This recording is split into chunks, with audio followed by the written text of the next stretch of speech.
Good morning, lovely people. Welcome back to the Farm of Freewarden. We are out here this morning to greet our little heifer calf. I don't know if you can see her back there, but she's pacing the fence line. I think she wants to get back out on pasture.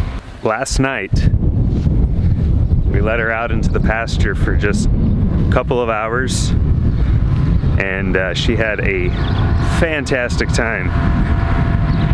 I really wish I'd put that on camera now, but we're gonna put her halter on. We're gonna get her back out there, and we're also going to wake up the pigs, because I'm sure they're all out here just snoozing still. Some of them anyway. I see one is up. Good morning, good morning, good morning. Good morning. Hello, dear.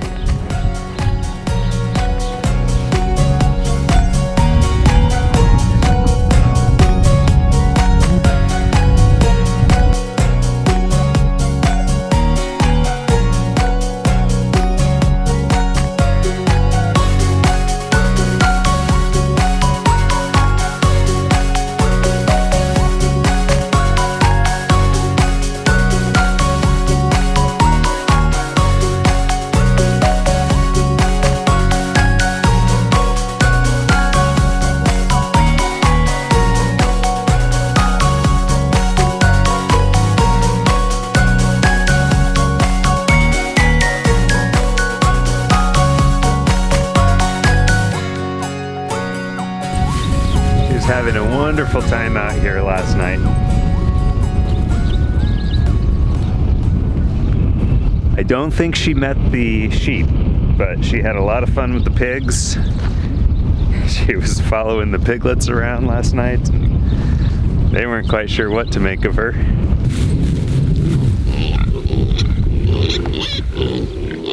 Good morning, piggies.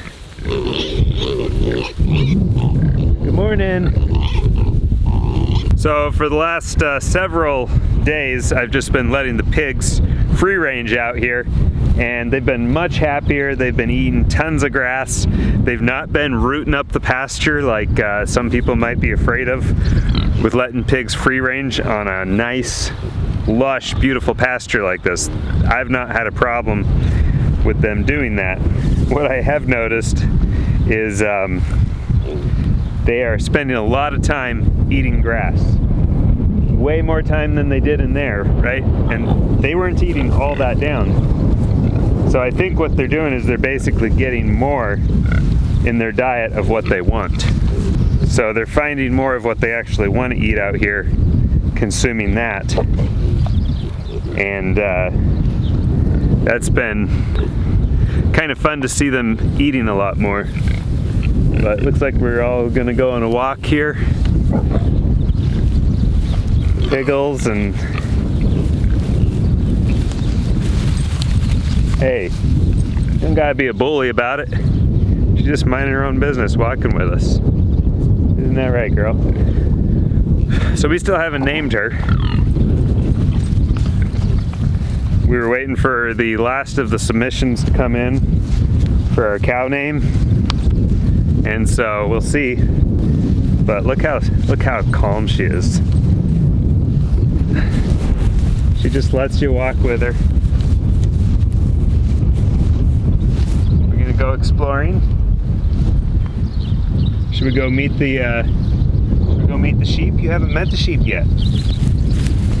So this should be kind of fun. She never met the sheep. I think the sheep knew she was over here and they were just a little shy last night. We just let her out on pasture last night. She just basically frolicked around, investigated, explored, and it's kind of fun to watch a Jersey explore because they're basically trying to stick everything in their mouth, touch everything with their tongue. So she's eating a little bit of grass there. She seems to be a little confused about the grass, so I don't think that the last place really gave her access to grass at all, which should be interesting, being we'd like to transition her to 100% grass-fed. I've been doing a lot of investigation if you would, into this, and like I said, we'll see how it goes. I don't know. Our plan is to raise her to be a milk cow for us, for our family, maybe additional family outside our immediate family, but we'll see how all of that goes. I don't know if I can show the sheep on camera, but they're sitting over here. They are just watching her like a hawk. Like, what is this new thing in our pasture? They're very curious. Oh, here comes one. All right, time to watch the show. The sheep are coming now.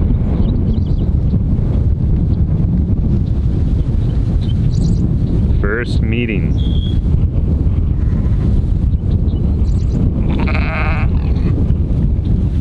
She's chomping down on a bunch of grass there.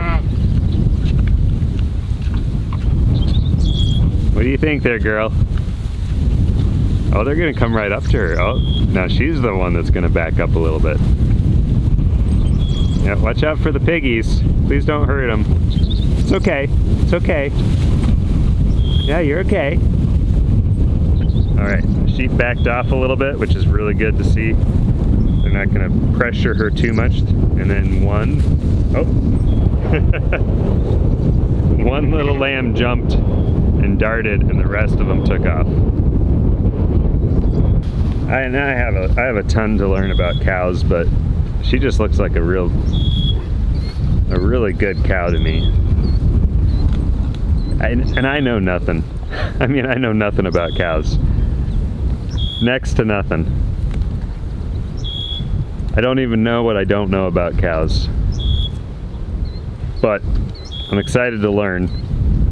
I know so little that somebody tells me cows just cannot be 100% grass-fed. And I believe them until I find out, well, there's an entire farm and dairy operation that has nothing but grass-fed cows, milks them out without any additional grains or anything. And I mean, they've been doing this for 10 years, they gotta be successful at it, right? Sheep have done a real good job grazing the pasture down out here. It does look tall, but there's spots where they've just grazed it down right to the roots. And so, we need to get out here and move them to the south pasture. How we doing? Where are all the piglets? Here, pig. Oh, there's piglets. And her heifer's turned around quick, like, oh, where'd you come from? You have a good day out here in the pasture. Okay.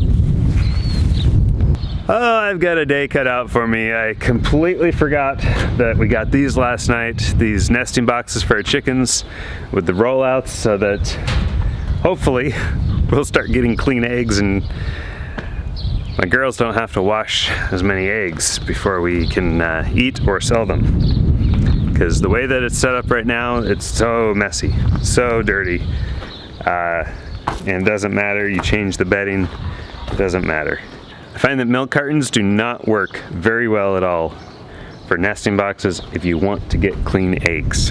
So we got these rollouts, we got to fix them because the bottom of the rollout compartment, the egg compartment, is completely missing, as you often find with these things. So that's what it looks like. This is the compartment right here, right in front of the nesting boxes. So it's got these little supports all the way across, and I mean, everything else on these looks great. I wonder if a piece of corrugated plastic in here, just cut to the perfect size, wouldn't work awesome. And then that would be able to be pulled out and washed. Huh. Now there's a thought. I may have to try that. Corrugated plastic, it's thin, the eggs will be able to roll out just fine and everything. Yep. I think we got our best idea yet. Corrugated plastic. Okay, so we need to get the sheep in the paddock back there because we've got all this buttonweed. Our heifer, she doesn't want to have anything to do with it, not surprising there. But all this buttonweed, the sheep, they will eat it if they're in that paddock, and that's the only thing that they can eat. They're gonna eat it. They've done it before, so we're gonna get them in there. But to get them in there, I had to get the pigs fed, so I just did that. Now they're busy over here eating the grain, so when I call the sheep up, they're not gonna try to follow me in there with the sheep. And then what I'm actually attracting the sheep with is gonna be our calf's feed. We'll see how this goes.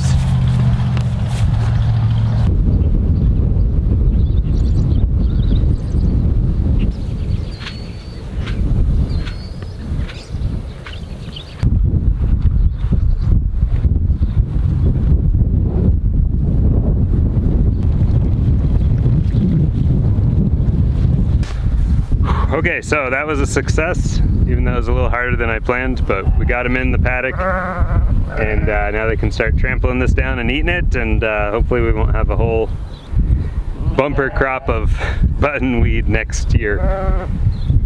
So this stuff does tend to travel around a little bit, so we'll see what happens, but I'm gonna see if I can get them to eat all this down. It does look like they're nibbling on it. I don't know. We'll see how it goes. But the pigs are fed, the sheep are in here, and now she's getting her feed for the day. And she's getting a little bit of halter and lead training.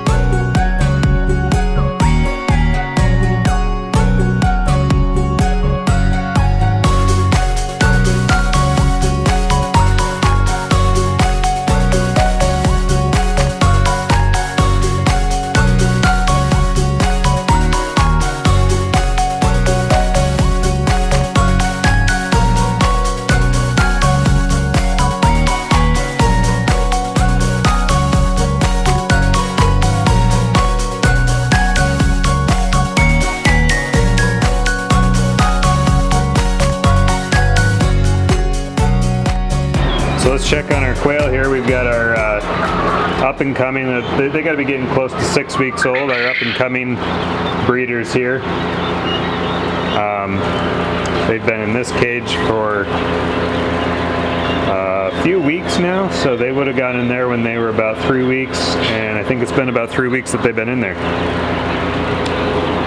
So another week or so, and we should be able to start sexing them, definitively sexing them, to determine what they are. Some of them are still a little on the small side, so we're not going to be able to sex them right now quite yet. And then we've got these guys, and they are just about 3 weeks old, but we went ahead and put them in here because they were flying out. They were flying out of our brooder, and I didn't want to put the top on it, so we put them in here. And then down here we've got the rest of our small quail. They are the same age as the quail that are in here, but they're still a little bit small and they're not flying, so I'm leaving them in there. They're not completely feathered out, or not as feathered out as those guys were. Once we're able to definitively sex them, we'll move them into the tower cage, let them grow out for another couple of weeks. About 10 weeks old is when I like to weigh them, and then I like to sort them. Okay, so some are gonna go to freezer camp or be dog food. Others are gonna be kept for breeding purposes. These guys, they're about half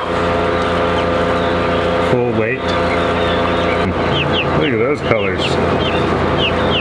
Yeah, I like you. Oh, settle down. Little tuxedo, little brown tuxedo. What a pretty little bird you are. Now this is a color I have not seen. This one's a good sized bird. That's a very pretty color.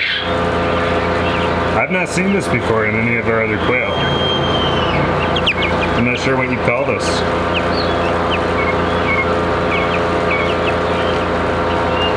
Now here's another one that is similar to that last one's pattern, but just a little bit different color.